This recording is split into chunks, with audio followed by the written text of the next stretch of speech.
Olá, boa noite, salve, salve! Hoje, live com Paulo Bonfá, totalmente excelente. O óculos está muito sujo. Boa noite, minha gente. Voltei para o meu refúgio campestre, bucólico. Estamos aqui ao vivo neste mundo no Instagram, esperando o Paulo Bonfá chegar. Oi, gente. Rita, MTV Brasil, Thaís, Augusto, Paula. Quantos Paulos? Marcelo, Rita. Falta só quem?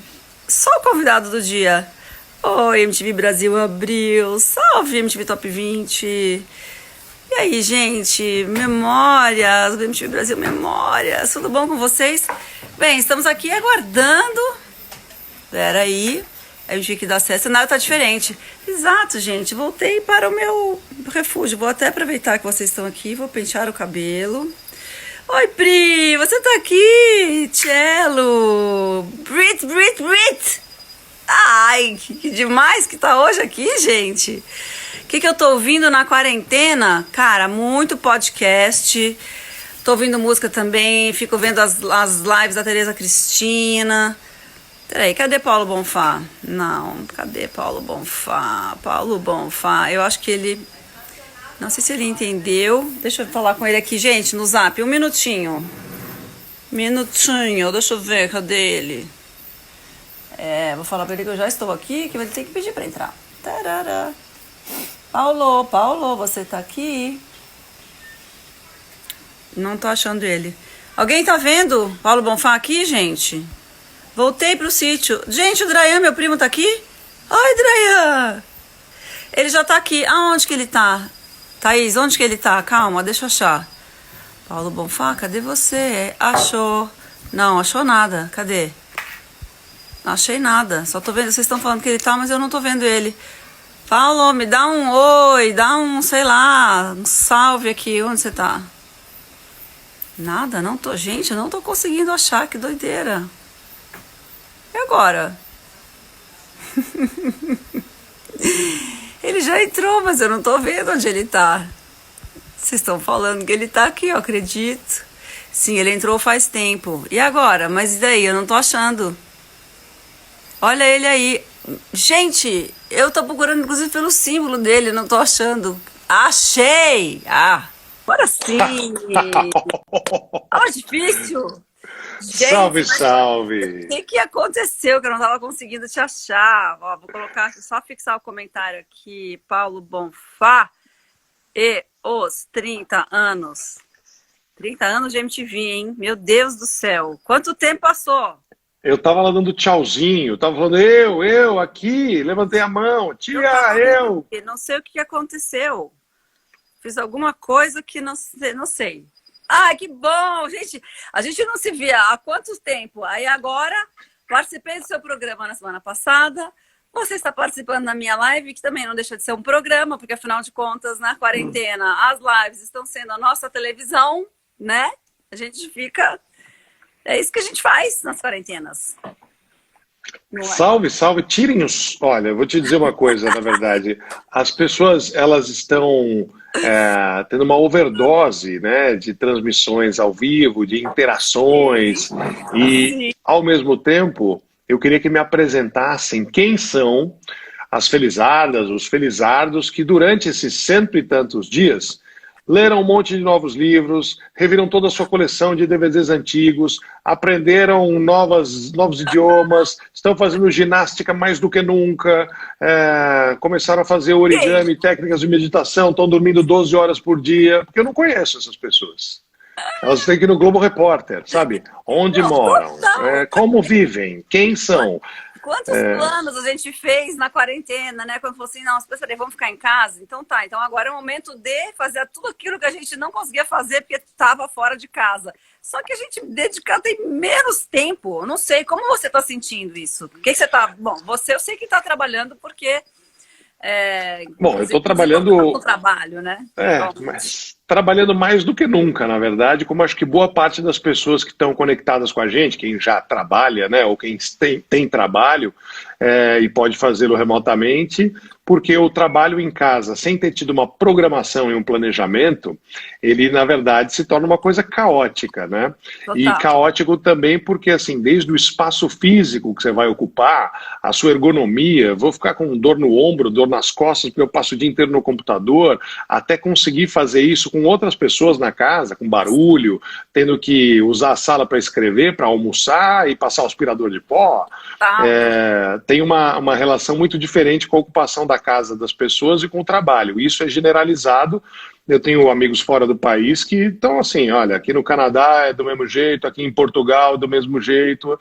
As pessoas elas estão se adaptando porque isso não foi uma mudança programada. Para quem tem filhos, como eu, que tenho 3, a escola à distância, a escola à distância, ela basicamente funciona a partir de uma faixa etária. Então, sei lá, talvez com 7 anos, a criança já tem uma autonomia de usar um tablet, caso ela tenha um tablet, ou acessar um computador, fazer o seu login, uma senha, ler uma tarefa, ou entender uma dinâmica. Daí para baixo, o pai e a mãe também são professores, né, sem ter a didática e muitas vezes sem ter o tempo. Porque é o mesmo dia que tem que caber o trabalho, o apoio para os filhos, a cuidar da casa, né, que virou um espaço ocupado todo o tempo todo, você não sai. Então É a louça para lavar, almoço para fazer, é o lanche, o negócio caiu no chão, tem que limpar, entendeu? E fora toda a arrumação da casa também, que é uma coisa que é para a gente aprender a valorizar muito as nossas trabalhadoras domésticas, né? Aliás, outro dia teve até um Greg News muito interessante sobre esse assunto, assim, sabe? Da gente repensar essa relação que a gente tem com as nossas trabalhadoras domésticas, porque, elas quebram galho. Não é que elas quebram galho, mas, assim, o tempo que a gente ganha por ter, quem pode, claro, né? Ter essa profissional que vai lá e cuida da sua casa, faz a sua comida e tal, é uma coisa muito, muito subvalorizada, eu acho, no Brasil. Mas, olha, por outro lado, já que a gente começou falando disso, que é um assunto comum a todo mundo, né? Inclusive quem está assistindo a gente, não tem nada a ver com a MTV, tem a ver com o que a gente é hoje, né? Com o que as pessoas estão vivendo. Essa situação, ela deve ser curiosa, principalmente para quem está respeitando o isolamento social, para quem está mantendo a quarentena e só saindo em caso de necessidade. Mas eu fiquei pensando no caso dos solteiros e no caso dos idosos. Os idosos ainda tem uma questão, eles são mais velhos, eles podem ter família, eles podem ter filhos ou netos dos quais estão distantes, e tem aí uma questão, né, puxa, como é que vai ficar essa turma de cabeça, né, fora a saúde física com a saúde mental. E eu fiquei pensando nas solteiras e nos solteiros, né, que o cara fala assim, puxa, qual é a minha vida? Eu sou solteiro, eventualmente eu tenho uma turma de amigos, ou eventualmente eu vou para um bar, eu tenho aí umas baladas, eu faço algumas viagens, sei lá, eu tenho uma rotina variada no aspecto que, eu não tenho que dar aula para ninguém, eu não tenho que todo dia fazer isso, E aí, de repente, essas pessoas elas também não têm opção nenhuma. Em tese, elas vão ter que usar os aplicativos de mensagens, o computador, falar o telefone, fazer videochamada, né? Exato. O Tinder, assim, mostra o exame, né? E também não adianta nada, porque o curioso não, uma das características do coronavírus, da Covid, é que, assim, um dia falam, não, se você pegou, você está imunizado por um tempo, não sei o quê. Aí uns dias sai uma notícia de que não, mas aí teve uma nova onda, aí uma pessoa que já tinha pego uma forma branda, pegou de novo. Fala assim, gente, então calma. O que a gente sabe é que não dá para confiar em nada, assim, e realmente, assim, se você pegou, isso não te garante que você não vai pegar, então, fica em casa, não pega esse negócio, você não sabe o que vai acontecer, se você vai ser daquela parcela que vai ter, né, sintomas leves, ou se você vai ter que, Deus, né, enfim, ficar entubado, espero que não, claro, mas, assim, a gente não sabe, é isso que é a grande questão, assim, né? O grande X desse Mas, momento. por outro lado, as pessoas elas estão, acho que, aprendendo a fazer coisas que elas não sabiam em muitos casos, né? E aí estão valorizando mais alguns itens, alguns serviços, alguns profissionais, algumas outras formas, né, de fazer as coisas que passam batido no dia a dia, porque você acaba não reparando, ela está meio no piloto automático, a sua vida é isso e você segue. E, por outro lado, também as pessoas estão se deparando aí com os seus excessos, né? Gente que fala, puxa, que adianta eu ter 30 pares de sapatos se eu não saio de casa. Realmente, esse é um luxo desnecessário. Pra que 30? Eu trabalho de acomodar dentro do armário, pra que tanta coisa? Eu tenho pensado exatamente que nem você, assim. Quer dizer, eu não sei se você está pensando assim, mas acho que você, pessoalmente. Mas você acha que o mundo está caminhando para que tipo de mudança, assim? Eu entendo... Bom, uma resposta complexa, né? Eu entendo que tem uma mudança... Complexo. Depois que eu fiz, eu falei assim, gente, eu acho que eu botei ele numa fria. Não, eu não tenho problema não, porque eu estou pensando a respeito. Olha o tamanho das coisas que ele tem que abarcar, mas no sentido... Marina, não tem tempo ruim. O que eu estou pensando com relação a isso hoje pode não ser o que eu vou pensar daqui a uma semana, porque certamente não é o que eu pensava há 2 meses atrás, né? A gente está jogando com as variáveis que estão aparecendo, com as informações, com a nossa vivência também, né? E com as expectativas. Mas o que eu acho que vai ter uma grande mudança de hábito mesmo, isso para as pessoas que estão em idade de trabalho e que estão em algum momento da carreira que não está próximo da aposentadoria, que as relações de trabalho elas vão mudar muito e isso, de certa forma, vai ditar uma mudança de ritmo em outras áreas. Porque com a necessidade, a obrigatoriedade de manter negócios funcionando sem presença física, várias indústrias vão adaptar seus processos para ter menos pessoas se encontrando no normal, né? Isso significa, para quem tem uma condição privilegiada, como eu ouvi outro dia, o cara dizer que não, eu vou mudar a sede da minha empresa para o interior e construir uma casa de 6 mil metros quadrados, que vai ser muito boa para ele, mas será que para os funcionários vai ser bom? Porque, ninguém vai precisar ir todo dia, mas quem for vai ter que ir para outra cidade, e como é que vai ficar? Que é um pensamento, né? Poxa, ó, que legal, eu saio de um grande centro, é o que eu precisava para um empurrãozinho. Mas para outras pessoas, o home office, que é hoje uma obrigatoriedade e passageira, ele vira um transtorno. Poxa, mesmo que eu tenha escola funcionando e meus filhos estejam lá, a minha casa não tem um espaço de escritório e eu vou fazer... Enfim, tem esse dilema. Mas tem um dilema... Falar assim, o home office ele não é solução para todo mundo. Você fala, para algumas pessoas é muito confortável, é legal, mas tem gente que não tem. Eu sei de um amigo meu que tem um escritório de advocacia que ele ofereceu para os funcionários, isso é muito legal. O que você precisa, assim, para nesse momento, pelo menos, ficar em casa?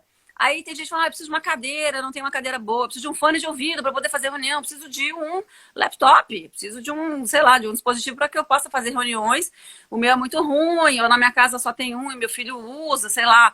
Esse tipo de coisa, assim, que eu acho que as empresas também, acho que são novas relações de trabalho que vão ter que contemplar esse novo formato, né? Eu acho que isso é uma coisa... que é isso, assim, não existe uma solução única para todo mundo. Acho que cada um tem que entender o que quais são as suas especificidades, né? E essas mudanças de protocolos, inclusive, né, elas representam custos. Então, isso que você falou, poxa, tem empresas que realmente falaram, pessoal, você vai ter que ir para casa, está aqui o seu kit. Leva o seu computador, o seu fone de ouvido, a cadeira do escritório, nós vamos mandar entregar lá, vou te mandar esse apoio de tudo que você precisaria, o acesso remoto às redes de trabalho. Agora, para empresas menores, para empresas pequenas, para empresas que não têm sobra de caixa, a intenção até pode ser essa, mas você não consegue, porque você não tem como bancar, né, uma condição ainda melhor para conseguir continuar operando, né? Mas o que eu acho que vai mudar muito no complexo aí da tua pergunta original, né, para não me estender demais sobre o que vai ficar depois, eu entendo que vai ter um outro grande retrocesso na forma como os países vão lidar com as suas fronteiras e como é que as pessoas vão lidar com as suas viagens. Porque eu conversando com o Ricardo Freire, que é colunista de viagem há muitos anos, faz o blog Viagem na Viagem, ele falou assim, poxa, Bonfá, a gente está numa idade já que a gente pode pensar que vamos viajar de novo como era 30 anos atrás.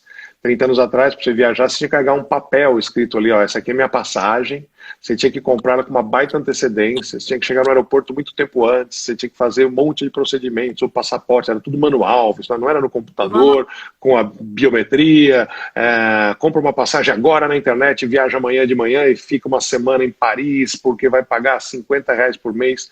Era uma viagem muito mais complexa de fazer, né? Você fazia viagens que, para valerem a pena, tinham que ter um tempo mínimo de permanência, porque a passagem era muito cara. Então, não posso ir lá e ficar 3 dias. Se eu vou pagar tanto na passagem, eu tenho que diluir esse meu investimento em mais tempo, então eu programar essas férias, olha, daqui a um ano que eu vou. A gente foi perdendo isso com toda a comodidade ao longo do tempo, né, de escolher um destino. Vamos uma pousada, você não precisava nem ligar para o cara, né, você tem um aplicativo, você reserva o seu quarto, chega lá e fala, oi, tudo bem? Sou eu. Não importa também o valor e tal. Essas comodidades elas vão ficar mais restritivas aí, porque as companhias aéreas vão ter que fazer adaptação para o avião, para receber o passageiro, para receber o funcionário, para fazer o serviço, para o aeroporto. Então, se faz a cadeia de trás para frente, não vai ser mais tão simples como foi. Nossa, por conta da preocupação. Fora que o passaporte brasileiro hoje não está valendo nada. Lembra quando era o Isso é temporário, que era super bem-vindo no mundo, porque podia... O brasileiro, ele contempla muitas etnias, então é isso, você pode ter, sei lá, origem asiática, você pode ser né, loiro, que nem a Gisele Bündchen, você pode ser, enfim, né, de todos os tipos, na verdade. Acho que o Brasil tem essa característica, né? Então o passaporte brasileiro podia ser para qualquer etnia. Hoje em dia a gente não aceita porque a gente não segue os protocolos de segurança da Organização Mundial de Saúde. Ninguém quer a gente, vamos ter que esperar essa pandemia passar para ver quem é que vai aceitar que a gente entra. Então, esse é um efeito, já que estamos falando de futurologia, né? Esse é um efeito que eu imagino, eu gosto muito de viajar. A Marília Ruiz, minha mulher, que você conhece, ela é uma também pessoa que adora viajar, a gente sempre considera esse o investimento mais bem feito que alguém pode fazer, né? Porque é um patrimônio, um capital que você ganha, que você carrega para sua vida, não importa o que aconteça, não importa se der tudo errado, se você estiver doente, se você estiver na sarjeta, mas você vai lembrar daquele visual, daquele cheiro, daquele momento, daquela experiência, né? E junto com as experiências, né? Assim, larga a sua existência, porque você fala, nossa, eu não sou mais só, eu sou também aquele que viveu aquilo naquele lugar do mundo, que é um lugar onde eu não nasci, onde eu não vivo. É muito, eu também acho que concordo com você total. Desculpa, é um repertório, né? É uma forma de você abrir horizontes mesmo. E aí, junto com essas experiências, o que você faz numa viagem? Eu entendo que tem 3 tipos de viagem. Aqui eu não conto a viagem a trabalho. Pô, tá bom, você tem uma tarefa, por mais que você consiga, vou a um restaurante, conseguir concatenar com um show de rock, um evento esportivo, mas eu fui trabalhar, eu tinha uma função, eu tinha horário, eu tinha que prestar conta de coisas. Não, essa viagem eu vou deixar de fora. Eu vejo outros 2 tipos de viagem. A viagem para não fazer nada, que é um momento que você fala, se eu não me isolar, se eu não sair da minha rotina do dia a dia, não importa para onde eu estou indo, mas você vai fazer o que lá? Eu vou dormir. Vai fazer o que lá? Eu vou acordar a hora que der. Você vai fazer o que lá? Vou fazer churrasco todo dia. Sei lá. Tipo férias. Então, tanto faz para onde eu estou indo se eu vou fazer isso. Óbvio, melhor se eu estou num lugar confortável, em boa companhia, numa paisagem paradisíaca, lógico, muito melhor. Mas se meu propósito é esse, eu brinco com alguns amigos, eu falo assim, o cara falava, não, eu vou viajar, então, você vai lá dormir em dólar? Porque se você está indo para lá para não fazer nada, você pode ir para um sítio, que você vai também ter este efeito. E aí tem a outra viagem, que é a viagem da descoberta, né? Aquela viagem que começa muito tempo antes de você chegar. Começa quando você começa a sonhar com ela, a planejá-la, a pesquisar o lugar, a pedir dicas para pessoas, a fuçar coisas na internet, a descobrir que tem uma programação de alguma coisa cultural, esportiva, típica, étnica, sei lá, que você pode fazer, que é só de lá e que vai calhar com o período que você pode fazer a sua viagem. Total. Então a viagem ela começa antes e aí ela acontece de fato quando você materializa essas experiências, né? E é isso que eu acho que vai ter uma grande mudança, porque boa parte dos programas nesse tipo de viagem dizem respeito a ver algum lugar. Poxa, eu quero conhecer a muralha da China, ou eu quero ir para o Jalapão, eu quero identificar um local que eu tenho que ir até lá para vivenciar como é aquele lugar, pela arquitetura, pela natureza, pela paisagem. Ou então, porque eu estou indo lá para ter experiências que estão localizadas naquele lugar e eu já sei, porque é este restaurante que tem lá a seiva da árvore do não sei o que lá no copo da Dinamarca. Então tá, isso só tem lá mesmo, então você vai ter que ir até lá. Ou as pessoas, é a turma das pessoas que fica ali fazendo, e essa situação, ela vai sofrer muito com as mudanças de hábitos, né? Então muitos estabelecimentos, né, hotéis, restaurantes, agências de turismo, empreendimentos assim associados a essas viagens, eles já não vão existir mais, eles não estão aguentando 3 meses sem trabalhar. Então isso aí vai mudar um pouco, né? Você vai ter outras opções, acho que menos opções, e lamentavelmente tudo vai ficar um pouco mais caro. Porque se o restaurante de 100 lugares só vai poder receber 50 pessoas, como é que eu faço para funcionar? Não vou conseguir comprar menos produto de limpeza, pelo contrário. Essa futurologia que você está falando, né? Acho que quem consegue fazer muitas previsões, eu acho que é aquele famoso assim, ou não sabe o que está falando, ou está mal informado, porque a gente não sabe, na verdade, né? Eu acho que é muito difícil a gente saber o que vai acontecer. Mas o que a gente sabe, eu queria só, antes da gente começar a falar da MTV, hoje foi um dia importante para um evento, né? Na verdade, para um fenômeno muito novo na nossa vida, que são essas relações de trabalho que a gente chama uberizadas, né? Hoje teve um grande manifesto, um movimento, né, para os aplicativos de entrega, né, do que a gente antigamente chamava de motoboy e tal, e que é muito importante porque esses trabalhadores estão trabalhando em condições assim muito precárias, recebendo muito mal, sem nenhuma garantia, com punições por coisas ridículas, por coisas muito injustas, tipo, se não trabalha no final de semana, perde pontuação, se a moto quebra, perde pontuação. Fala, mas não teve culpa, enfim. A gente, quando você começa a ver as histórias, elas são horríveis, e hoje teve essa manifestação grande, um movimento de não peça nada no app por um dia, uma grande greve e tal, e aí eu só queria apoiar as pessoas que estão aqui falando desse movimento hoje, porque eu acho que essa é uma relação, as relações de trabalho, elas realmente mudaram e vão mudar mais ainda, porque quanto mais oferta, é claro que assim, a probabilidade de alguém ir lá e explorar essa abundância de mão de obra enfim, é muito grande, então a gente tem que ficar muito atento a isso, a gente, né, não jogar no lixo muitos direitos conquistados ao longo de anos, assim, né? A gente tem que conquistar novos direitos, porque são novas formas de trabalho, o mundo é outro, enfim. Marina, eu obviamente estou acompanhando, né? Já sabia que tem hoje a paralisação e os entregadores e entregadoras, né? Que podem fazer isso de moto ou de bicicleta ou a cavalo, né? Ou de qualquer outra forma, né?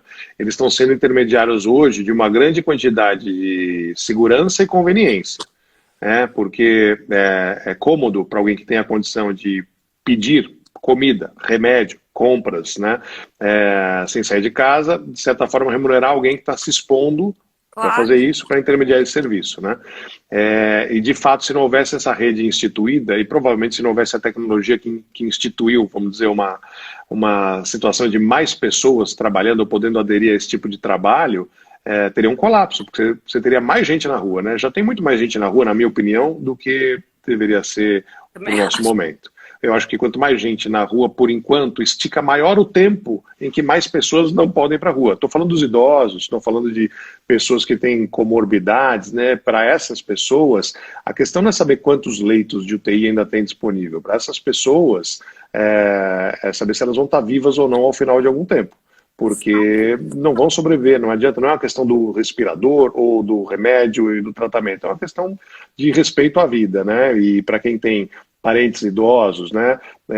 E aí todo respeito para quem perdeu gente, pessoas conhecidas, pessoas próximas, né? Durante a pandemia, que ainda não acabou, é difícil se você não valorizar, inclusive, aqueles que estão permitindo que você consiga ficar na sua casa, né? Exatamente. Que a gente consiga retribuir, né, a essas pessoas o tanto que elas estão fazendo pela gente, assim, né? Muito... Enfim, mas é isso mesmo que você falou, muito legal isso que você falou. Mas é a realidade, né? Tudo tem muitos lados, né? A questão é que parte das pessoas, me parece, hoje estarem olhando apenas um dos lados, que é o lado do seu próprio umbigo. E, por um lado, você tem uma rede de solidariedade se formando e se fortalecendo desde o início desse processo, né? Quando pessoas que falam assim, porra, tá ruim para mim, me olham para o lado e falam, nossa, tá muito pior para eles. Então, vamos tentar ajudar aqui, onde que eu posso colaborar, com o que eu posso atender alguém, é uma doação, é um serviço, é uma liberação, é um profissional que trabalha, mas que não vai poder prestar o serviço, mas eu vou continuar remunerando. Essas questões, elas estão presentes também, né? Total. Só que, como tudo no nosso país hoje, existem cabos de guerra, e aí parece que você tem os extremos atuando com vamos solidários com todo mundo, e ao mesmo tempo, não tem problema nenhum, cada um que se vire aí, vamos em frente. Então a gente vive eternamente nessas gangorras aí, né? Uma hora mais para um lado, outra hora mais para o outro, e vai seguindo. Então, É viver cada dia como se fosse, não vou dizer o último, mas como se ele fosse único, porque de fato eles são, não vai ter um dia igual a esse de novo. Se ele puder ser um dia melhor, vamos tentar, né? Exatamente. E as questões elas estão se colocando de forma diferente também, né? No começo da pandemia era uma coisa, agora a gente está vendo que a gente vai ficar assim mais um tempo. Então, como é que é? A longo prazo? Aquelas decisões que você tomou no começo, o que você vai manter? É bem isso que você está falando mesmo, né? Os dias são únicos e as semanas também são únicas. E não tem uma rotina que vai se repetir. Tem que entender que, assim, a gente tem que colocar uma cabeça aberta para pensar cada momento, cada decisão, cada coisa, né? Mas, Paulo, vamos falar de MTV? Opa, estamos aqui para isso. Que bom. Vamos lá, Paulo Bonfá, nós 30 anos de MTV. A gente está fazendo, eu estou fazendo essas lives porque é a maneira que a gente tem no meio dessa pandemia de comemorar, ou de celebrar, ou de relembrar, ou de afirmar, digamos assim, a existência daquela MTV Brasil, da qual você fez parte, da qual eu fiz parte, e que mudou tantas coisas na televisão brasileira e que colocou fundamentos assim que hoje a gente vê espalhados, não só nas televisões, mas acho que muito também na internet, né? Acho que o YouTube a MTV foi um celeiro que eu acho que alimentou aí muita coisa que a gente hoje curte, gosta, no próprio YouTube. Então, eu queria saber, você entrou na MTV bem não no zero, mas bem no começo, né? Vamos lá. Se a gente considerar que foram 30 anos da emissora existindo, né? Quer dizer, desde que a emissora nasceu, ela existiu durante 23, poucas pessoas, além de você, talvez tenham ficado mais tempo ininterrupto atuando, né, na empresa, porque você ficou lá por 18 dos 23 anos, né? Você tinha até me relembrado isso. 18. E eu estive lá durante 14, né? De 1997 até 2010. Então você entrou mais ou menos quando eu comecei a apresentar. Eu tinha começado... já tinha uns 2 anos, eu acho, que eu estava apresentando o Cine, e aí vocês entraram, vocês começaram, acho que foi isso mesmo. A minha história com a MTV ela é muito legal, porque eu sou um daqueles que, quando o canal foi lançado no Brasil, recebeu um santinho no Largo da Batata. Para quem não está em São Paulo, é um lugar de muita movimentação, terminal de ônibus, ponto de ônibus, etc., em que a empresa fez uma campanha para ensinar como sintonizar o canal, porque era uma época pré-TV a cabo, então você não tinha assinaturas de cabo, e era uma frequência UHF. Os canais UHF eram aqueles, para quem já é mais velho, né? É o canal 2, o 4, o 5, o 7, o 9, o 11 e o 13. Pronto. Eram esses os canais. Você fala assim, o 2 é a TV Cultura e o 4. O 4 era a TV, sei lá, Tupi, que virou SBT. Aí depois Globo 5, Record 7, Manchete 9, 11 Gazeta e 13 Bandeirantes. Era isso. Eu me lembro também que a Band era 13. Aí vem uma empresa que vai lançar o canal 32, que na TV de seletor nem existia. 32 não chegava. Nem dava, né? Você tinha que comprar E eu me lembro do Santinho, era tipo um flyer, eu sei lá o que eu recebi, era meio um papel de jornal, assim, porque deve ter sido feito em grande volume, que era ensinando como sintonizar o canal. Mas a parte interessante... Eu não me lembro disso. Eu me lembro que eu tive que comprar uma palha de aço e comprar também aquela antena que era... Esse é o charme da história. Essa é uma coisa muito MTV, das minhas memórias de MTV, quando eu nem estava lá, quando eu tomei conhecimento, eu sabia, eu tinha já tido a chance de viajar algumas vezes aos Estados Unidos e eu sabia que existia um canal chamado Music Television e já tinha assistido na TV americana, porque não vinha para o Brasil nem por antena parabólica. Não, mas esse flyer, esse santinho desse local, o Largo da Batata, na Avenida Faria Lima, em São Paulo, ele basicamente ensinava a sintonizar falando, pegue um cabide de arame, cabide, aquele bem antigo que era de arame e tal, desfaça o cabide, tipo estique o cabide, e pegue a palha de aço, coloque numa ponta, pegue a outra ponta do cabide, conecte ali na saída de antena da televisão e fique apontando para o nada, para ver onde você vai conseguir sintonizar as ondas. Então, em alguns bairros pegava muito bem, em outros bairros chuviscava, dependia um pouco de onde você estava, né? E eu, no meu bairro, tinha um bom sinal.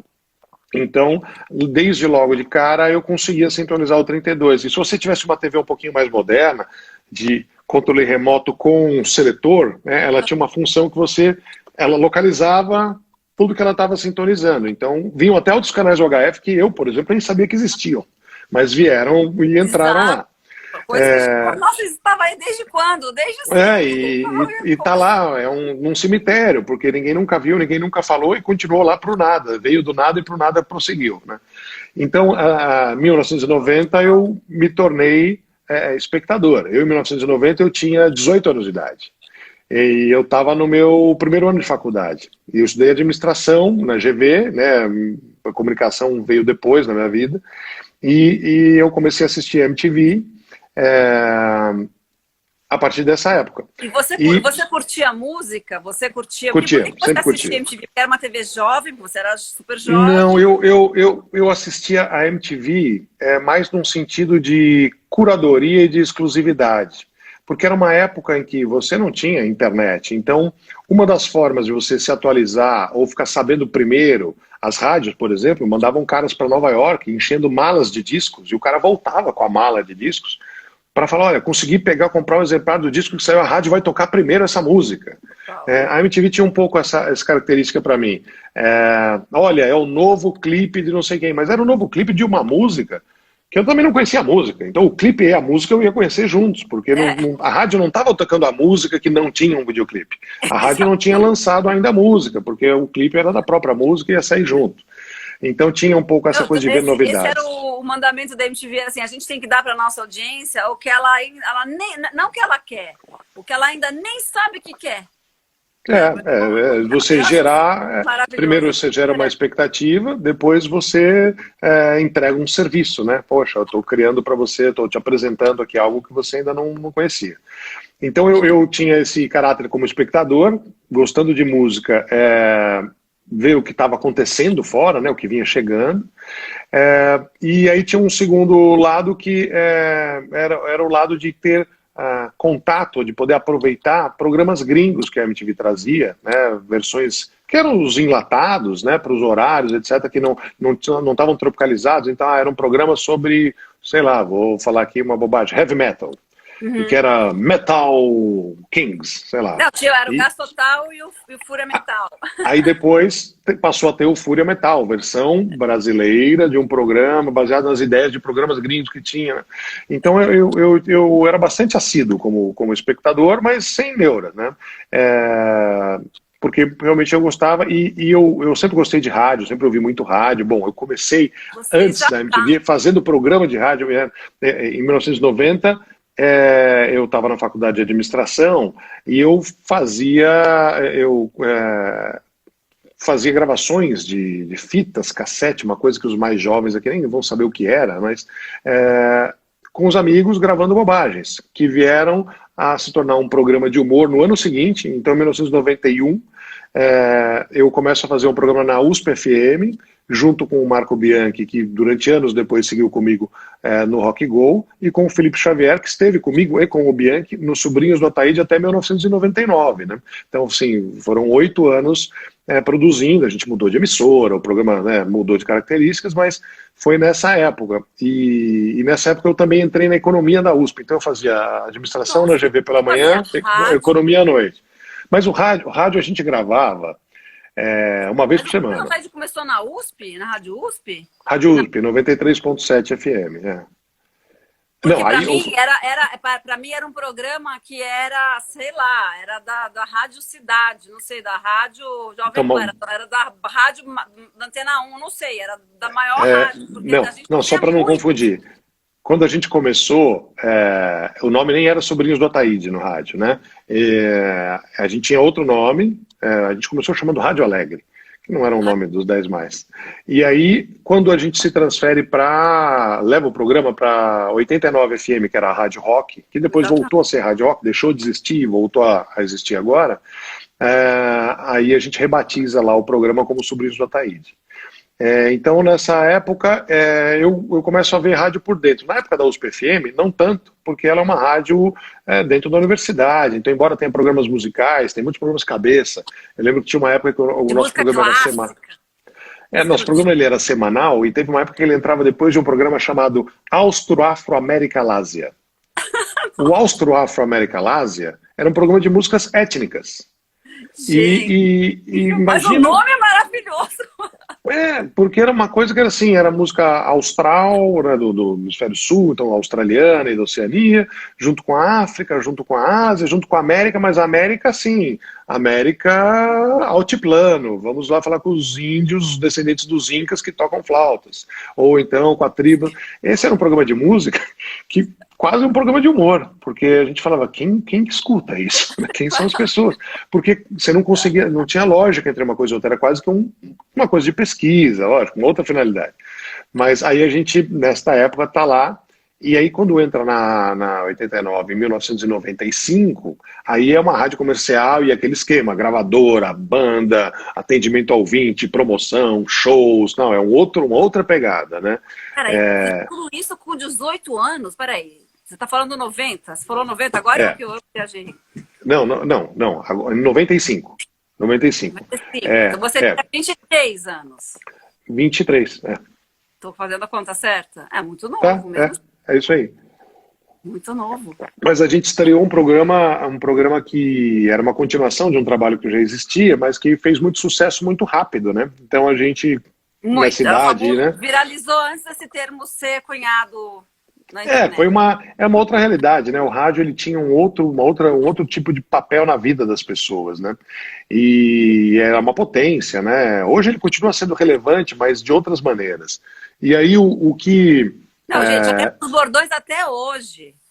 Eu lembro de alguns bordões até hoje, né? Não tinham que era o problema da senhora, mora, uma coisa assim. Xiii, Marquinhos! Xiii, Marquinhos! Esse era muito bom. Essa foi uma gíria da década dos anos 90, foi uma eleição. Eram muitos bordões, cara. Não, os sobrinhos eram personagens, né? Personagens para serem marcantes, eles têm que ter lá interpretação, eles têm que ter uma coesão de texto, né, um arco dramático, né, como a gente chama em roteiro, mas eles também no rádio, que não tem o suporte visual, eles precisavam ter esses bordões que se tornaram... O bordão, o que ele é, na verdade, é uma estratégia de repetição, né? O bordão ele se torna um bordão por ser exatamente colocado muitas vezes em muitas situações. Isso não só no humor, né? Isso vale para políticos que fazem campanha, vale para professores que usam técnicas de expressão assim em aulas, né? Então essa é uma época de muita criação de conteúdo e foi fruto deste trabalho, dessa entrada em comunicação, que aí vem um convite da parte da MTV para que a gente, como grupo, né, como trio, fosse em 1997, portanto, aí eu já era um cara muito experiente de 25 anos, né, estrear uma transmissão para o Rock Go, que era um programa que já existia, ele foi lançado em 1995. Mas nos 2 primeiros anos, 95 e 96, ele era quase que um churrasco entre artistas e bandas, gravado e exibido depois em compacto, né, em formato de... Eu não me lembro, não tinha ninguém comentando? Tinha, assim, não tinha narração e comentários. O que acontecia é um formato que no futebol a gente chama de melhores momentos, vamos dizer assim. Você pega lá o tempo do jogo, você edita as partes mais interessantes ou mais importantes, os gols, uma briga, uma confusão, sei lá, até o que foi relevante, e exibe aquilo de uma forma em que você tem só um narrador contando. Olha, o Skank jogou contra o Cidade Negra e ganhou de 3-2. O primeiro gol dos Titãs foi... Não é uma narração, gol! Não é uma transmissão, né, esportiva. Ele era basicamente um melhores momentos, vamos dizer assim. Que nem sei quem locutava, acho que alguém fazia um texto e um dos locutores da TV. Alguma coisa, sabia? Eu não sei se foi... Ela fez uma transmissão. A Soninha, porque a Soninha tem essa coisa porque o que funciona muito também, né, não só em televisão, mas em todas as mídias, é quando uma pessoa investe a expectativa que o outro tem dela. E naquela época, hoje ainda é assim, mas naquela época mais ainda, uma mulher falar de futebol era uma coisa do além, né, muito do além. E uma mulher mega especialista, porque a Soninha entende pra caramba de futebol, né? Então acho que a Soninha chegou a fazer, se não me engano, eu sei que ela fez depois. Ela fez depois? Marina, ela Cadê os fez MTVs depois. aqui para me falar se eu tô falando bobagem? Eu falo muita bobagem aqui, porque eu não lembro das coisas. Eu fiquei 18 anos lá e eu misturo tudo. Ah, mas eu fiz uma certa lição de casa mental. Falei, bom, vou conversar com a Marina, eu preciso reconstituir algumas coisas para não falar bobagem, né? Mas a gente está indo meio linha do tempo, né? Mas a minha entrada lá foi em 97. A gente foi convidado como trio Sobrinhos do Ataíde para mudar a forma de exibir esse campeonato que já existia, que já tinha sido disputado 2 vezes, de uma forma menor.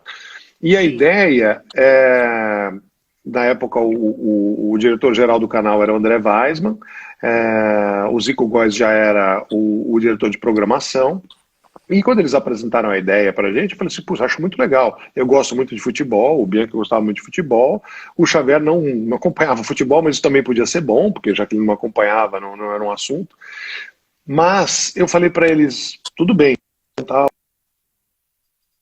Ixi, travou. Bem agora.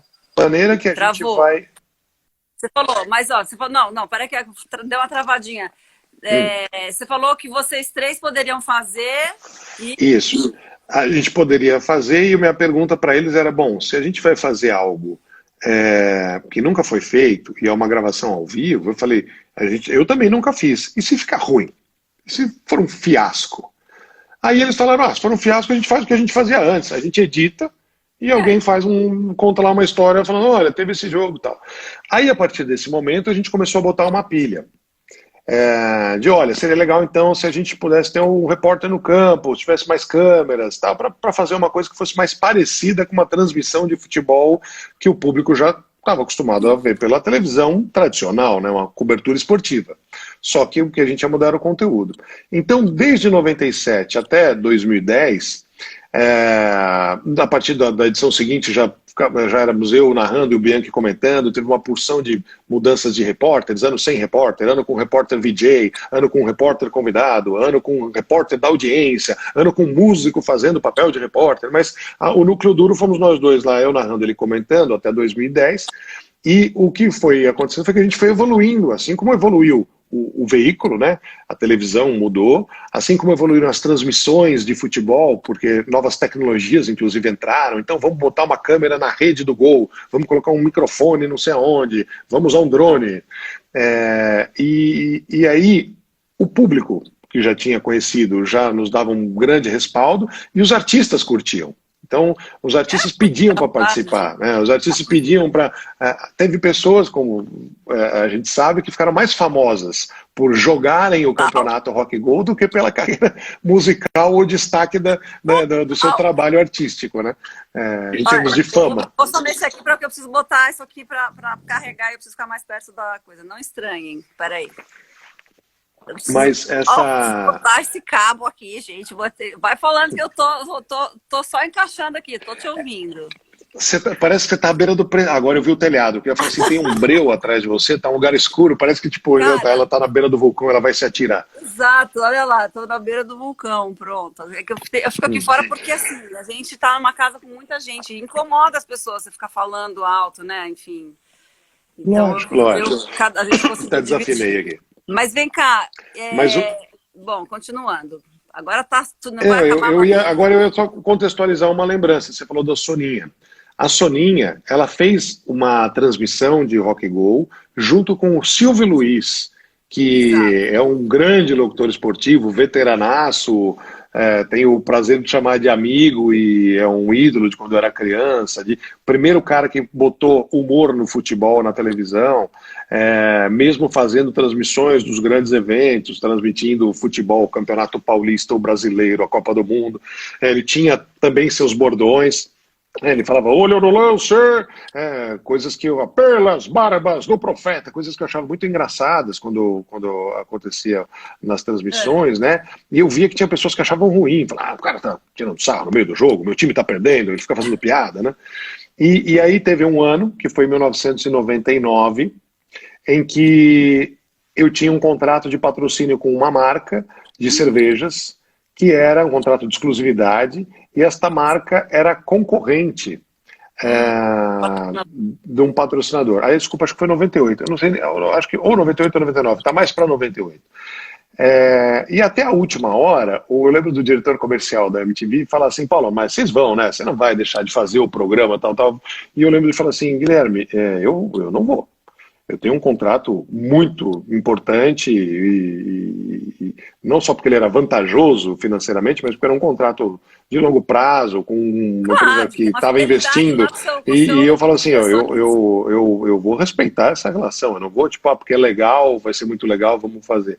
E me pareceu sempre que até o último momento ele falava, não, é tipo um blefe e tal. E quando chegou a hora H, então, vamos fazer, eu falei, não dá para fazer, nós não vamos fazer, né? E aí, neste ano, a Soninha fez a transmissão. Ela já estava na casa, né? Foi isso.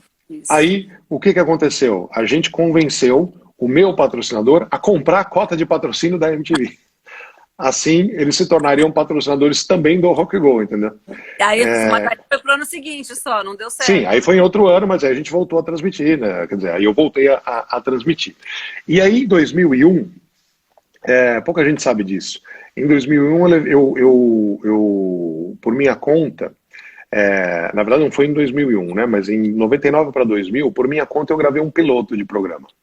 Falei assim, eu queria fazer um programa sobre futebol de uma forma irreverente e divertida, que não era propriamente o Rock Go dominical, semanal, que depois a gente colocou no ar, mas que era um programa de, posso dizer assim, não vou chamar de revista bem-humorada de futebol, mas era um programa que tinha palhaçada, que tinha entrevista e que tinha uma parte game show. E eu banquei do meu bolso fazer isso numa produtora. Eu convidei alguns jogadores para participar, jogadores que eram bem expressivos na época. O Rivaldo, que depois foi campeão com o Brasil em 2002, o César Sampaio, que já era um cara consagrado do Palmeiras. Eram todos jogadores do Palmeiras, que é o time pelo qual eu torço. E para quem eu pedi uma ajuda, eu falei, eu queria convidar o César Sampaio, o Kleber, o Rivaldo e o Zinho para uma gravação. Porra, os quatro? Não, vamos gravar. E aí eles participaram dessa gravação, de todos esses momentos. Um game show com eles, e o game show ele tinha perguntas e respostas de futebol de uma forma Jeopardy, mais divertida. É um arsenal que não acaba nunca, né? Você Só que era muito... Responder 10 anos, que sempre vai ter uma coisa curiosa aí. E porque continua acontecendo campeonatos, né? Então sempre está gerando mais conteúdo para aquilo. Mas não era só uma coisa de tipo quem sabe mais, porque também não era para ser excludente a audiência. Era legal para que a audiência falasse isso eu sei, isso eu não sei. Mas tinha umas bobagens no meio, né? Pô, quanto calça Cristiano Ronaldo? Puta, quem que saberia? Não era o Cristiano Ronaldo na época, mas quem sabe dizer isso?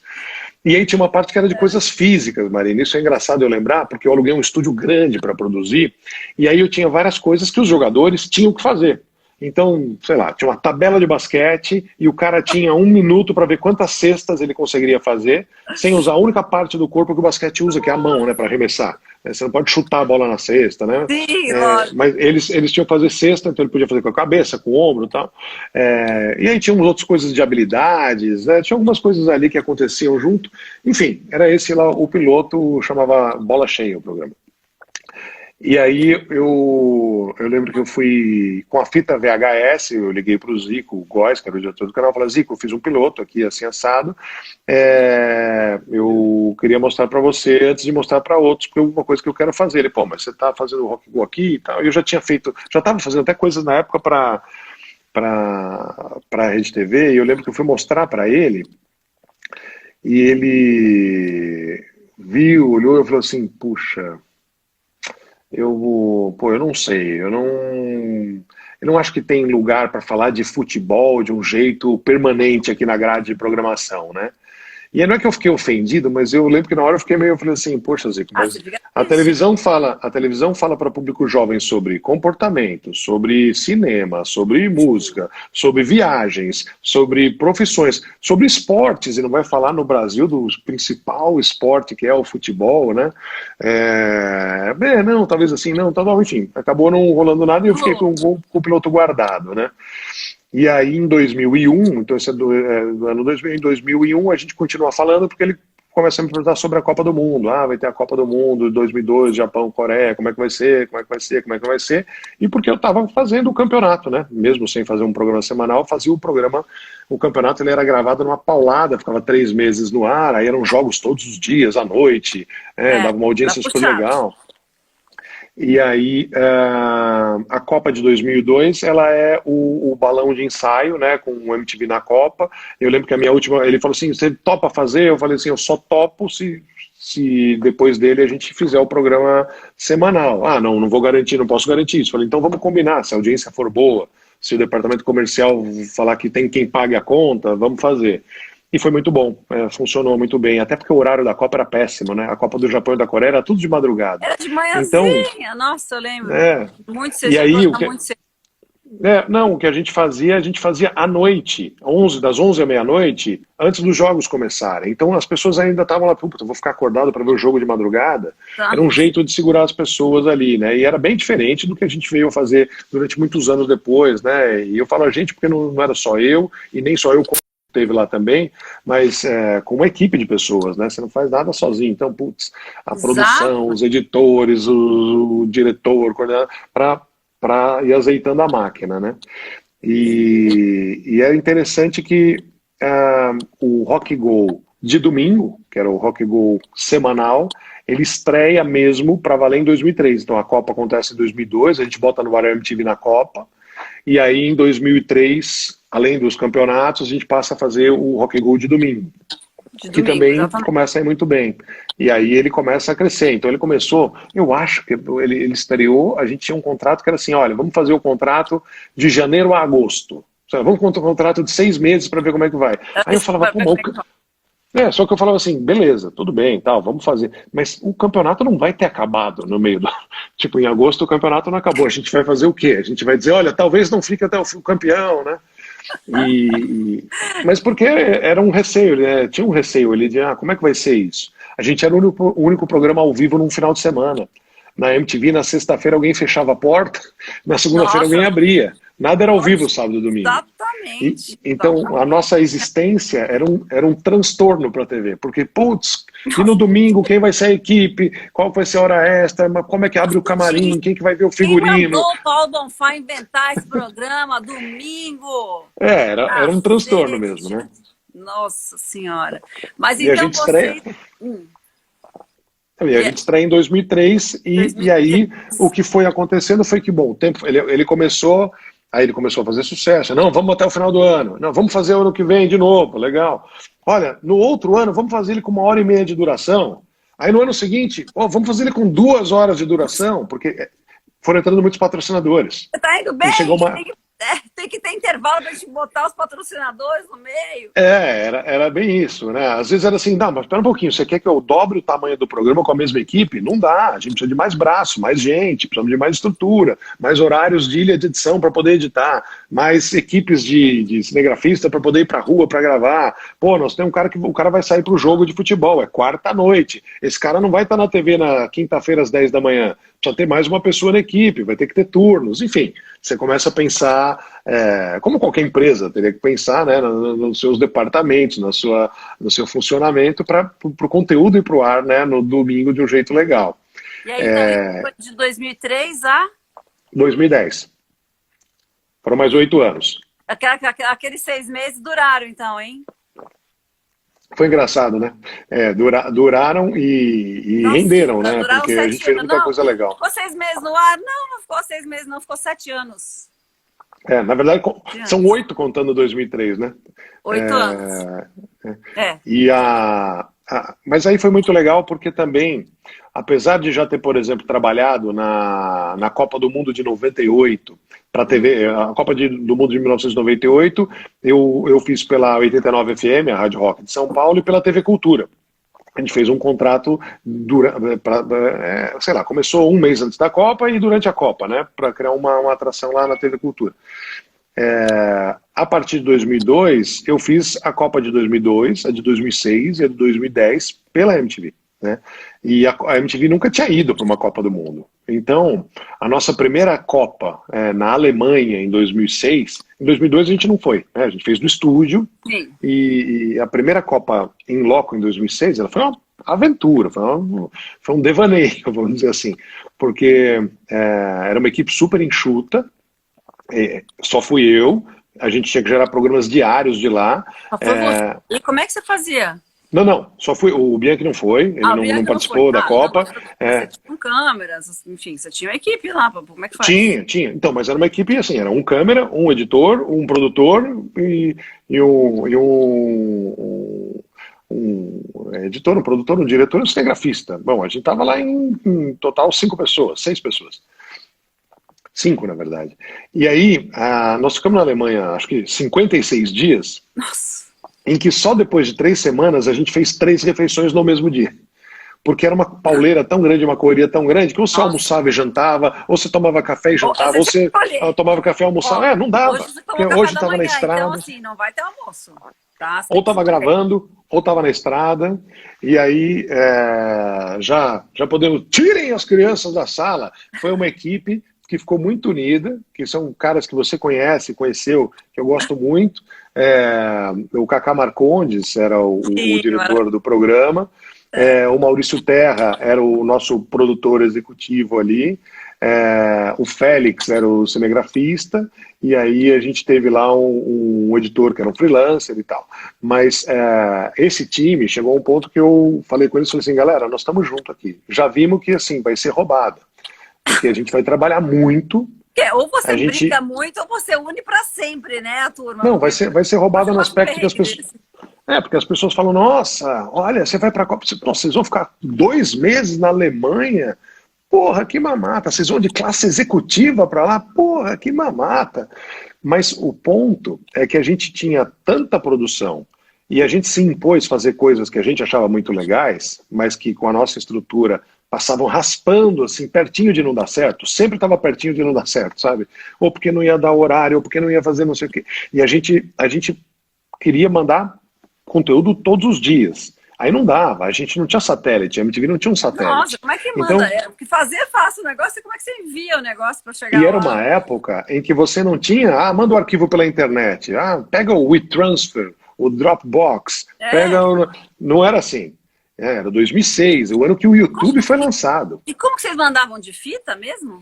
CD? Não, então, a gente produzia o material em fita digital e a gente comprava horários de satélite de uma empresa holandesa que vendia para várias televisões do mundo horários de satélite.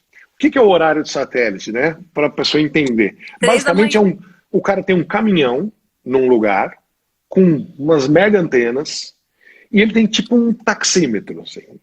Então, a TV da Coreia... Tipo advogado, né?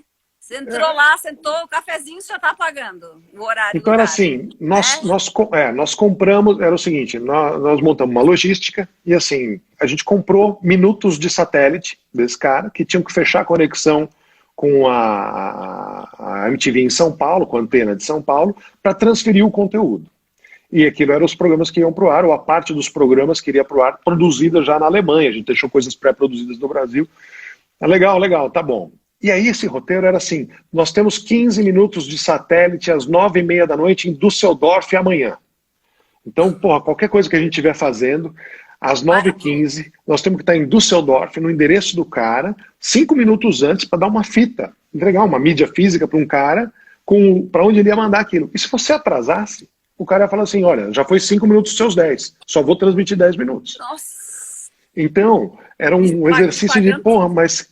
E tudo pensado antes do Brasil, que estava caro, assim, $3.000 por minuto, sei lá, era um valor caro.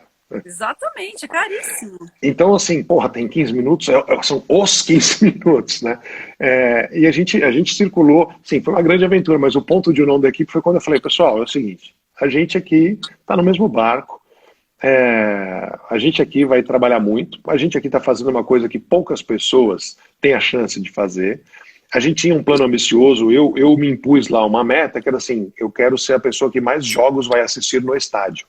Então, tirando o Franz Beckenbauer, que era o presidente do comitê organizador da Copa, o ex-jogador alemão, mega campeão, que foi a todos os jogos quase, ele ia de helicóptero de uma cidade para outra, ele viu um jogo numa cidade, a gente montou uma logística de ver um jogo por dia, que já era muito, ia dar tipo 19 jogos.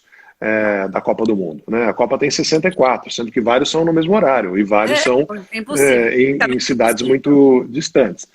Então a gente montou esse roteiro E aí os ingressos nossos, a gente tinha com patrocinadores, né? Na verdade a Coca-Cola, que era a nossa grande patrocinadora e patrocinadora da FIFA, ela nos cedeu vários ingressos para vários jogos, e alguns outros para os quais a gente sabia que eles não iam ter, semifinais, final, na final eles tinham, mas não iam poder ceder para nós em quantidade, a gente comprou em sites de venda de ingressos. Todos os sites regulares, todos cambistas oficiais, formais. Nada não, imagina, a empresa tinha que comprar, né? Imagina a editora Abril, que era dona da MTV, pagando um cambista. Do cambista da esquina.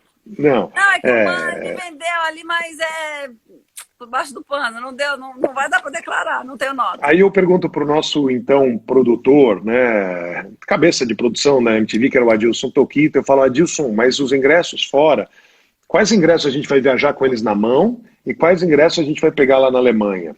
E ele fala, porque a gente não tinha credencial, a gente não era um veículo detentor dos direitos de transmissão. Eu podia ir aos treinos, mas no jogo eu não podia entrar com crachá.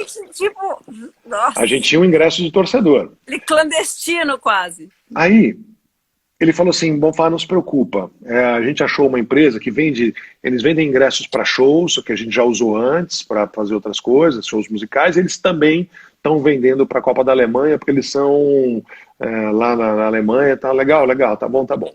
Aí a gente chegou, recebeu do nosso patrocinador já todos os ingressos que eram deles, tudo muito organizado, muito profissa, muito bacana, legal, guarda no cofre do hotel, porque aquilo valia, né, uma nota.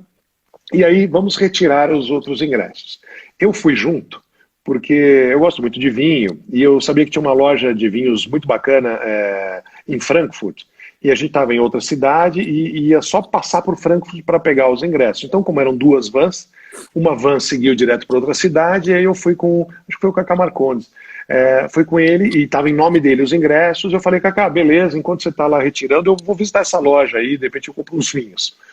E aí, nesse momento, ele sobe numa torre comercial, num andar de uma torre comercial, sem identificação nenhuma na porta, tudo de ferro, com só aquele bate na porta, abre um cara, tipo, quem é você?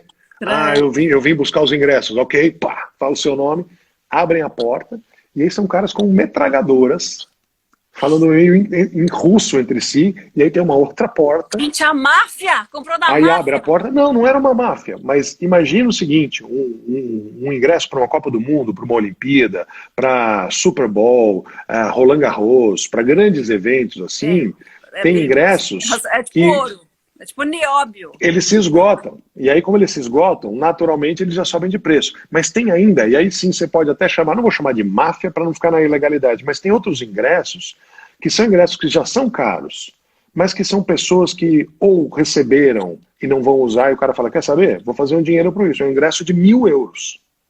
Eu vou botar para vender, não tem a venda esse ingresso. Mas por que ele custa 1.000 euros? Porque ele dá direito a você chegar lá, o jogo é às 4 da tarde, ele dá direito a você chegar às 10 da manhã, sentar num restaurante, comer lagosta, tomar champanhe, entrar, o seu jogo você vai ver num camarote que tem banheiro dentro, só para você e mais 10 pessoas. Tal. São ingressos assim. Todo mundo, tem um mundo ali, um universo que a gente não tem a menor noção. Mas peraí, não era nada ilegal então? Isso não era.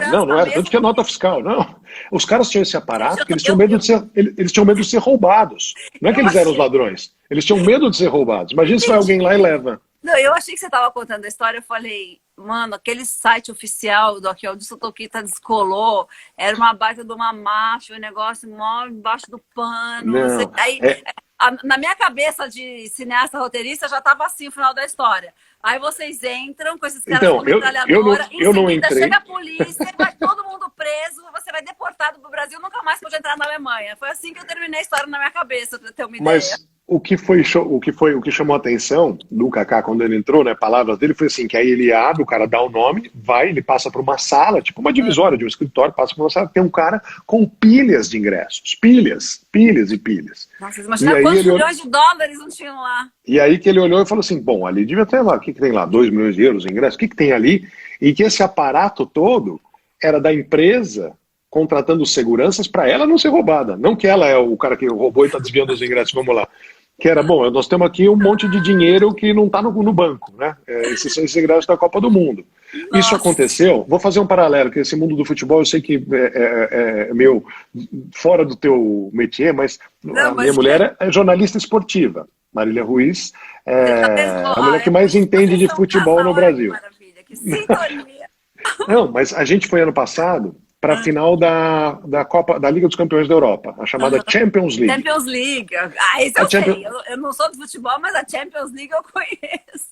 Aí, a Champions League, ela acontece cada ano num país, a final.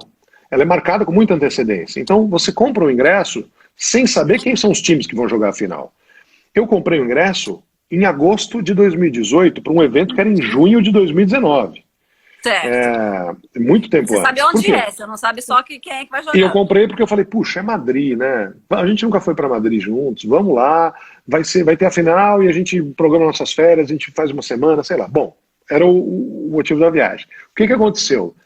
Aconteceu todo o torneio e dois times ingleses vão para a final. Uma coisa que também era Nunca. impensável. E os ingleses são muito fãs de futebol e um país com altíssimo poder aquisitivo. O que aconteceu? Os ingressos começaram a sumir. Então, eu tinha comprado Sumir? Sumir no seguinte aspecto. Eu Ah, comprei um ingresso. tá. Eu paguei 100 euros, né, que é um preço Você caro. comprou um ano antes. Você fez um Paguei investimento 100 ali, euros. né? Se, Investiu ali no acontecimento. se o ingresso, se o site, se a empresa, se a Aham. agência que me vendeu o ingresso não me entrega, ele me liga e fala assim, olha, felizmente deu um problema, não vou poder te dar o seu ingresso, toma os seus 100 euros de volta. Ok, devolve meu dinheiro. Sim. O problema qual foi? Os ingleses inundaram o mercado pagando o que fosse para comprar os ingressos. Então, algumas empresas fizeram o seguinte, pessoal, devolve o ingresso para quem comprou, que pagou barato, ou pagou o preço da face, e o cara pagou 100 euros, tem um inglês pagando 3.000 libras por esse ingresso.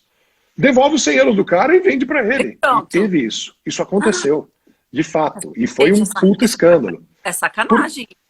uma baita sacanagem, mas porque era muita grana, né? Então você imagina a empresa falar assim, pô, nós podemos faturar 5 vezes mais do que a gente faturou agora sem problema nenhum, é tudo legal, eu devolvo o dinheiro do cara e vendo para outro. É moral? Não é.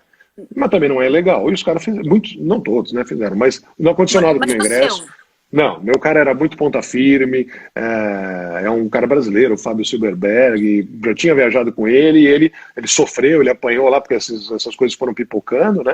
Mas a gente foi ao jogo e foi muito legal. Só que E você não dentro vendeu seu dessa coisa. ingresso. Você não revendeu. Não, Você não não. fez esse E posso te investimento. dizer, porra, poderia chegar um cara para mim e falar assim, pô, eu te dou 20 mil euros, aí você vai fazer uma viagem dos sonhos, torrando. Eu falo, não, mas a gente não tá aqui para isso, a gente tá aqui para ver o jogo lá na Jura? Nossa, arquibancada. eu venderia na hora. 20 mil euros. Momentos e momentos, né, Marina?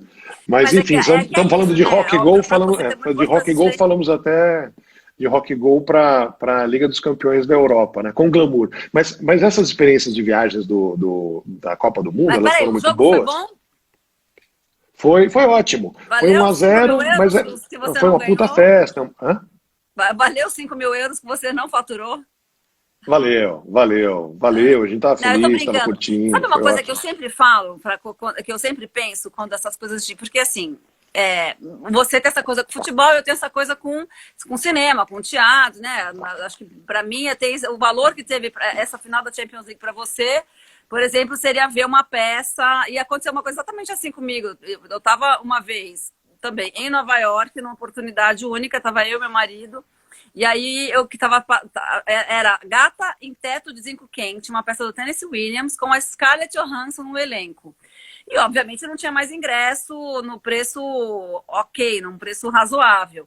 E aí eu também entrei no site, comecei a ver, e aí tinha uns ingressos tipo ótimos, assim, primeira fileira, segunda fileira, mas era caríssimo. Na época era caro, sei lá, eu não lembro agora quanto era, mas hoje então seria impagável, mas o dólar devia estar o quê? R$ 2. E Então, aí eu falei, o Gustavo falou assim, mas não vamos pagar isso que é absurdo.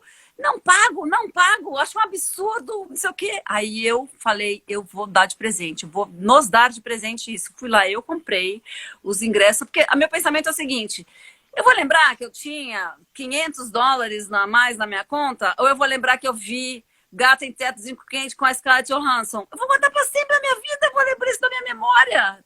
Tá comigo aquilo que você falou, a viagem, uhum, ela forma você, entendeu? A é uma viagem, ela experiência. aumenta a vida, ela tem esse poder. Então, ver uma peça também, você teve essa experiência, eu concordo total, tô brincando com você. Não, Perfeito. eu tinha trabalho para fazer, não tava fazendo, né, tipo, tirei férias do mundo, né? Tinha gravações para fazer, tinha coisas para entregar, né? Mas você É, tem, mas você tem essa que memória, considerar. você tem isso. Você foi naquele jogo, afinal. É isso que tá com você, não que você tinha 20 mil euros, sei lá, na sua conta. É isso que eu tô, né?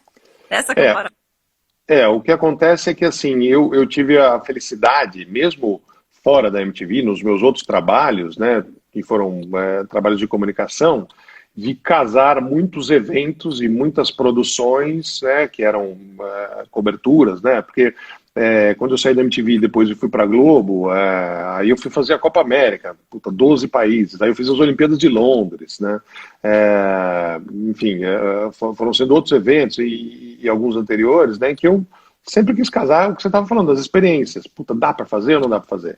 Dá, então tá bom. Aí a viagem, a partir daí, ela acabou se tornando uma experiência em que, por acaso, tem um tempo que precisa trabalhar também. Ok, um pouco antes ou um pouco depois, né, tem lá. E às vezes durante você está lá trabalhando também, né, não tem jeito.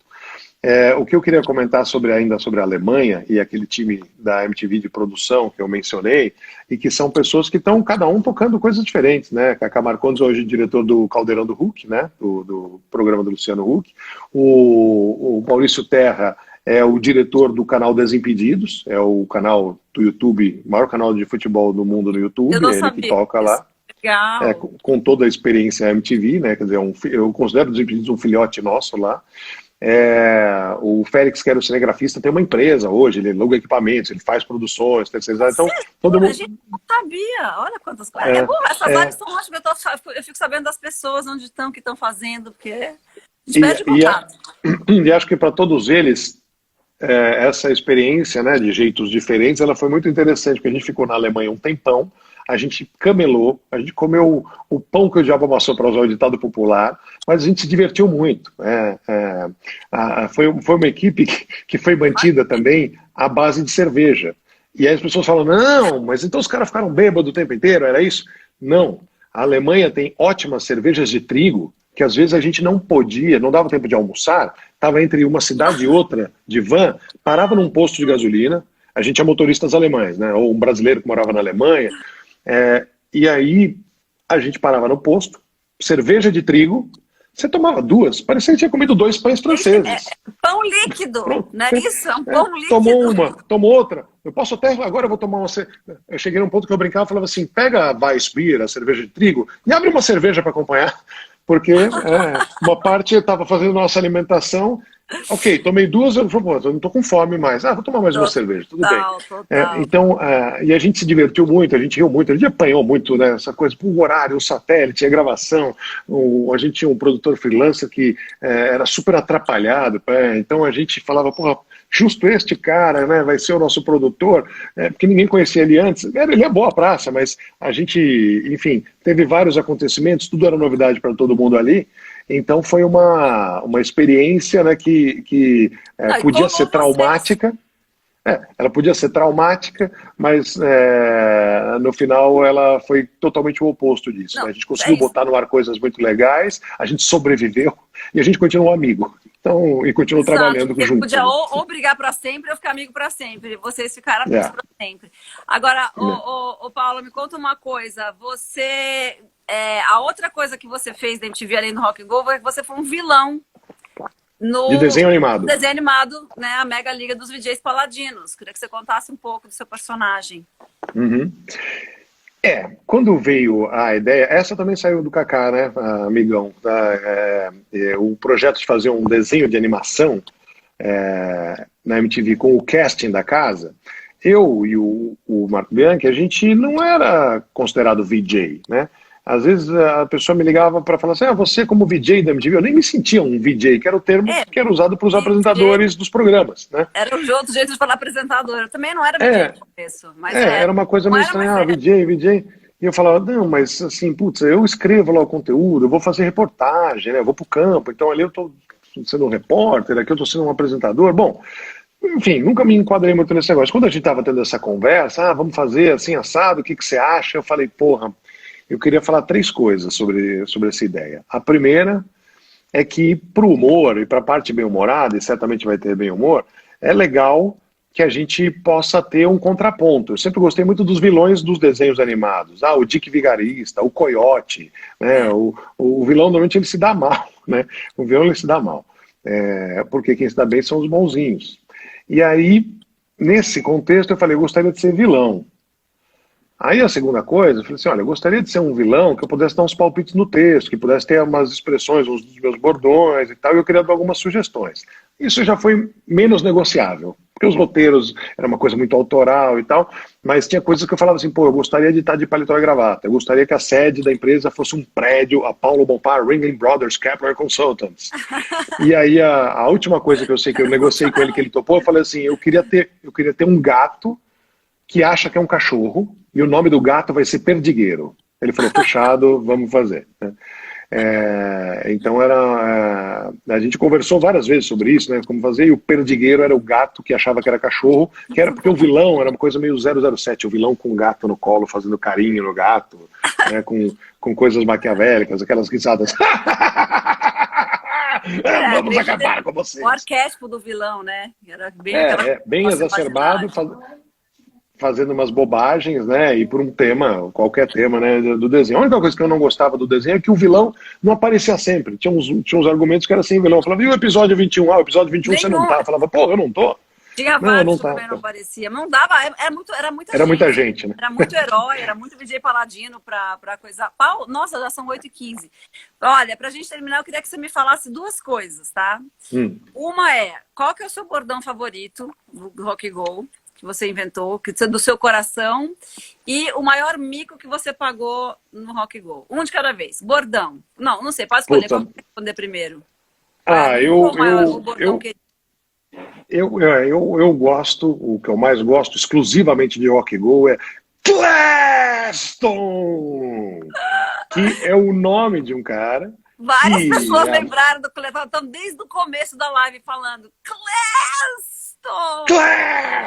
Quem não lembra do Cleston? A história mas o surgimento de Cleston é ótimo, nem todo mundo sabe. Eu já contei isso ao longo dos anos algumas vezes, mas nunca é demais lembrar. No primeiro ano em que eu fui fazer essa transmissão, que a gente comentou lá atrás, né? Olha, é um campeonato, vai ter câmeras, isso e aquilo. Aí era muito bagunçada ali o entorno do gramado, e dois times foram entrando em campo, eu falei, cadê a escalação? Porque eu conhecia alguns, eu sabia quem era o Gabriel Pensador, ou o Tony Garrido, mas tinha o baixista da banda, o baterista, né, que eu não sabia. Então veio a escalação e a futebol, o número na camisa e o nome ao lado, só que chegou, com o jogo já, o juiz já apitou o começo do jogo, o papel, uma folha de caderno arrancada, escrita à mão, fora da ordem da numeração, vinha o número 8, depois o 7, depois o 1, o 15... com os garranchos ali, bom, paciência, vamos que vamos. De um lado estava lá o time do Barão Vermelho com Gabriel Pensador, não, Cidade Negra com Gabriel Pensador, contra um outro time X. E aí nesse time do Gabriel Pensador, o time era muito ruim. E aí, um time de futebol ruim, a bola toda hora chega no gol. Mas o goleiro era bom.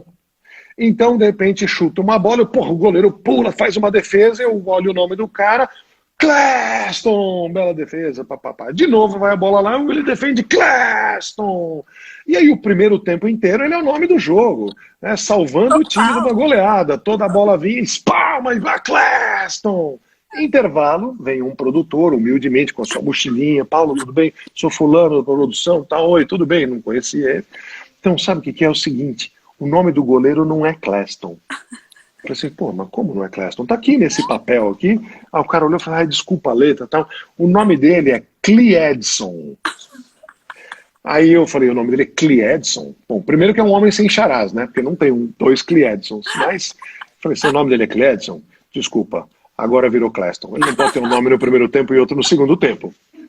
E aí começou o segundo tempo, a primeira bola, o Cleston. Aí o cara olhou pra mim com tipo, a gravadora vai reclamar, o artista vai reclamar, o empresário do artista vai reclamar. E o Cleston, ele era DJ com o Gabriel Pensador. Depois ele participa da formação de uma banda chamada Detonautas, né, com o Tico Santa Cruz e mais 4 instrumentistas, né? E virou um personagem. Aí lançou discos como DJ Clapton, shows solos, DJ Clapton, né? Assim como vários outros apelidos, né? Chernobyl, Gigante Irlandês, Musa Nisei Sansei, Jesus Júnior, Tiozão do Churrasco, Rufus o Lenhador, Boina. A gente tinha Max Telefone de Contato. Era na hora isso? E vocês pensavam tudo na hora, tudo na hora. Isso não tem jeito, tudo na hora. Nenhum nasceu antes. Isso nasce assim, tipo, do nada, é isso? Às vezes é uma situação, ou é um corte de cabelo. Chernobyl, por exemplo. Chernobyl, agora tem a série premiada da HBO para as pessoas conhecerem, mas lá em 97, Chernobyl era um desastre recente, né? Recente para quem tem a minha idade. Para quem viveu os anos 90, tá? Era recente e tal, Chernobyl. E aí teve um acidente em Goiânia com o Césio 137. Eu amo Goiânia, Goiânia me ama. E o cara ele chega para um jogo, isso é um ponto claro, é humor negro. O cara me chega para o jogo com a barba cortada em tiras. Ele tinha a barba dele, opa, caiu até meu fone para falar da barba do Chernobyl. Imagina alguém que tem uma barba e faz a barba assim, uma tira aqui, outra tira aqui, outra tira aqui, aí o cabelo, uma tira aqui, uma aqui, aí um gomo roxo no cabelo, um outro gomo de outra cor aqui. Na hora que a primeira câmera mostra o cara, eu falo, está lá o sobrevivente do desastre de Chernobyl. Porque ele parecia uma mutação. E aí ficou toda uma história de ele, que viveu contaminado pela radiação, o seu cabelo caiu, a cor do cabelo mudou, ele ficou com essa cara. E aí ele virou o Chernobyl. O tiozão do churrasco era o cara que estava em campo e que me lembrava mesmo. O pai de um amigo no churrasco, quando era moleque, chegando, meio grisalho já, que falava, não, deixa que eu fico na churrasqueira, vocês podem jogar bola, tomar uma cerveja ali, vamos lá. Gente, estão lembrando de várias coisas aqui, olha. Funerária 2 irmãos, antes eram 3. Funerária 1 irmão, antes eram 2. Esses eram os patrocinadores fictícios. Porque o futebol tem isso, né? No meio do jogo, a bola sai e aí entra uma marca lá. Funerária 1 irmão, antes eram 2. O patrocinamento em João Ponês, isso eu lembro. Wolverine Pauladão. Gente, quantos bordões, quantas coisas, né? Esses apelidos, né? O que eu gostava também bastante era de gritar gol. Eu gostava de jogo com muito gol. Achava chato o jogo 0x0, jogo 1x1. Nas primeiras rodadas de um campeonato, era que nem a Copa do Mundo. Tinha times muito melhores que outros, então saía goleada. 5x0, 8x2.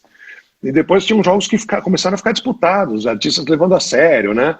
Então aí veio um grito que eu até hoje uso em qualquer transmissão, que eu usei na Copa do Mundo, narrando pela Fox em 2014, a Copa do Mundo do Brasil, né? Eu fiz a narração, a transmissão da Copa, que é o gol com que bonito, que alegria, que beleza!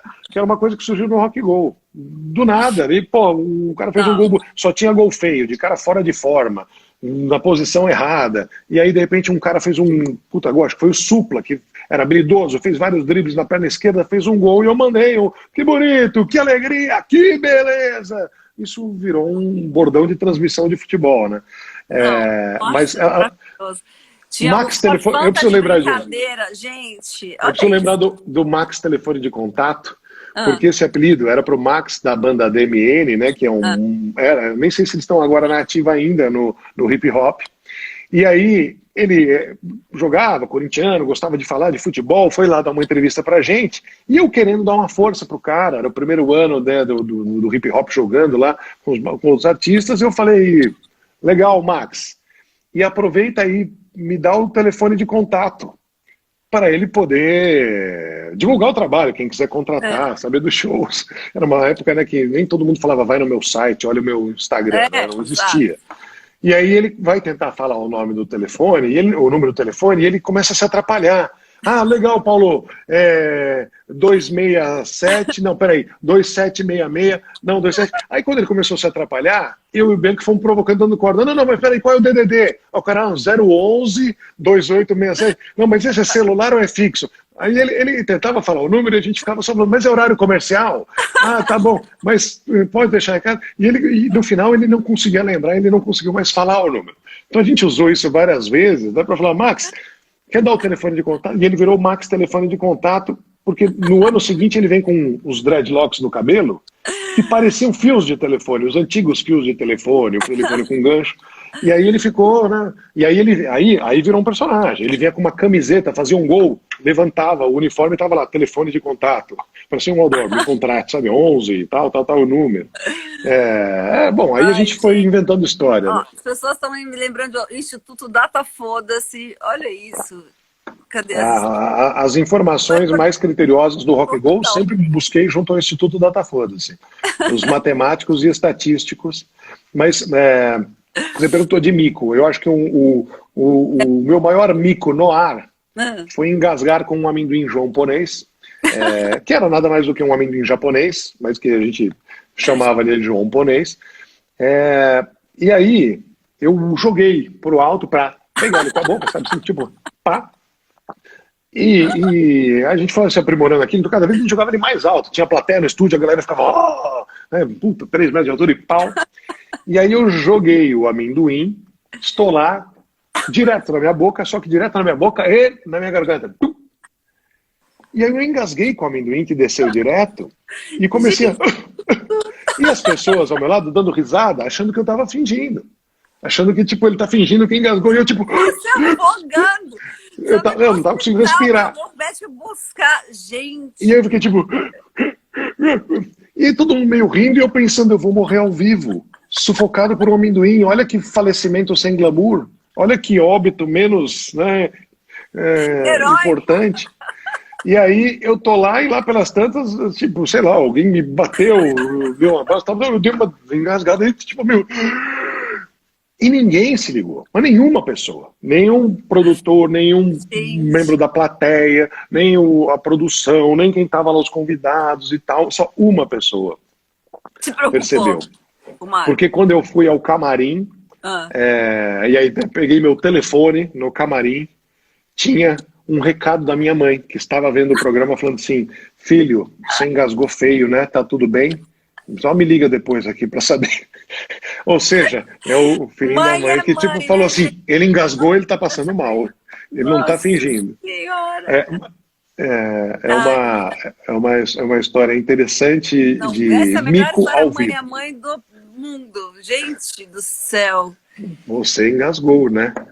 Eu liguei para ela, porque ela deve estar preocupada. Mãe, engasguei, mas tá tudo bem, o amendoim saiu. Eu não tô indo pro hospital, eu não tô entubado, eu não tô precisando de oxigênio, tô aqui. Nossa. Mas seria assim, uma morte histórica essa, né? Na televisão, ao vivo, com um amendoim entalado na garganta. E eu falo assim, tirou tanto sarro do amendoim, que o amendoim foi lá e se vingou. Você ia ver, ia ter a CPI do amendoim, ia ser proibido vender amendoim nas escolas, ia ter uma grande reviravolta graças ao meu falecimento. Tipo, além da vingança do amendoim japonês. Não é? Gente, que engraçado. Belo mico. Ai, Paulo, que delícia, adorei essas histórias, gente, muito bom recordar essas coisas todas. E o Rock and Go fez muita história, né? Assim, marcou muito a época. Só os bordões, as pessoas estão lembrando aqui, ó, não para de vir lembrança de coisas, realmente ficou assim muito marcado, assim, eu acho, na memória aí das pessoas e dos músicos, né? Foram coisas que ficaram de fato assim muito, né? Ficaram impressas ali de um jeito muito legal, assim. Foi uma época muito importante para mim. Como comunicador, como criador de conteúdo, a MTV deu muita liberdade, inclusive, para conhecer mais da feitura, né, do processo, dos bastidores de produção. Então, eu podia me enfiar em coisas técnicas e entender, como funcionava isso, como funcionava aquilo, muita tentativa e erro, né? E a gente teve um período longo no ar, então esse programa ele vê nascer o YouTube, o Twitter, o Facebook, o Instagram, tudo isso aconteceu quando a gente já estava no ar e a gente tinha que se adaptando. Então na primeira temporada eu falava por telefone com os espectadores, no meio aí depois eu lia os e-mails, aí depois chegavam tweetadas, né? Então a gente tinha uma relação viva com o conteúdo que era produzido, e a gente também se divertia muito fazendo, isso eu preciso admitir. dava trabalho, era cansativo, tinha pressão, isso tinha, mas era genuinamente divertido e eu ia trabalhar feliz e eu voltava para casa mais feliz ainda, porque eu falava, pô, por ser humor, né? Isso na verdade qualquer pessoa ligada à comédia acaba vivendo um pouco, né? Na hora que você tem uma plateia ou uma audiência, que você fala, pô, as pessoas estão rindo, o pensamento não é porque eu sou o máximo, mas as pessoas estão saindo daqui melhor do que elas entraram, né? Elas vieram aqui, que nem ver uma comédia no cinema, ir ao teatro, ler um livro divertido, a pessoa ela sai mais leve, né? E pô, ela sai com uma atitude mais positiva, né? Menos cinzenta, né? E era isso que eu sentia todos os domingos à noite ao vivo, né? No calor do momento. Eu saía do ar 11 ficava das 9 às 11 no ar, uma época era das 10 da meia-noite. Eu ia dormir às 3 da manhã, às 4 da manhã, eu saía numa adrenalina que eu não conseguia dormir depois. Lógico, né? Eu estava ligado lá 2 horas ao vivo, eu chegava na TV, sei lá, 4 da tarde, às vezes, para ver o jogo de futebol do domingo já na TV, e dificilmente antes das 4 da manhã eu conseguia pegar no sono, né? Até então era uma rotina, e os campeonatos, eles eram algo divertidíssimo, era um caso raro de um trabalho artístico e de entretenimento de mídia, em que quem trabalhava se divertia, quem participava, que eram os músicos, tal, se divertia, e quem assistia também se divertia. Então foi um momento muito legal e uma conjuntura que, infelizmente, hoje é toda diferente. Muita gente fala, por que não faz de novo? Você não voltaria no YouTube para fazer? É outro mundo agora, né? O que viabilizava existir uma produção como aquela era uma indústria que não existe mais, que era a indústria fonográfica, as gravadoras, né, que conseguiam administrar os artistas, que bancavam as viagens, que seguravam os caras lá e tal. Hoje, se as marcas, em geral, né, tivessem orçamento para isso, aconteceria, independente do canal. Né? Você pode veicular, não é o problema, você pode botar em vários lugares. A questão é como bancar, né, a existência, a materialização da produção. E era uma produção grande, porque envolvia muita gente, muito ocupada, inclusive, eles faziam, para conseguir... 130 artistas. 130 artistas estavam mega nativa, né? Com show, com gravação, com não sei o quê, com viagem, um monte de coisa envolvida, assim. Então, de fato, era porque tinha muito prestígio aquele negócio. O Rock Go tinha muito prestígio com o público, mas muito entre os músicos também. É por isso que os caras estavam lá. Você acha o quê? Que era porque, enfim... Não, eu tenho certeza que tem gente que foi lá jogar obrigado. O cara, ele era ruim de bola, o cara ia ser sacaneado por nós, mas provavelmente a gravadora, o empresário falava, vai lá que é uma vitrine, vai lá que você vai aparecer de um outro jeito pro público, vai lá que vão descobrir o seu talento musical, apesar de tirarem sarro da sua barriga. Vai lá, né? Dava muito rolo. Ai, Paulo, mas Gostei, isso. Viu, Marina? Também adorei. E olha, eu quero deixar aqui o recado mais uma vez, que é pra gente, os perfis, tem vários perfis daquela MTV, né? MTV que deu certo, MTV Brasil Memórias, MTV Brasil Abril, MTV Top 20, que estão com uma petição que é pra gente conseguir fazer alguma coisa com o nosso acervo que está ali num lugar inacessível no momento.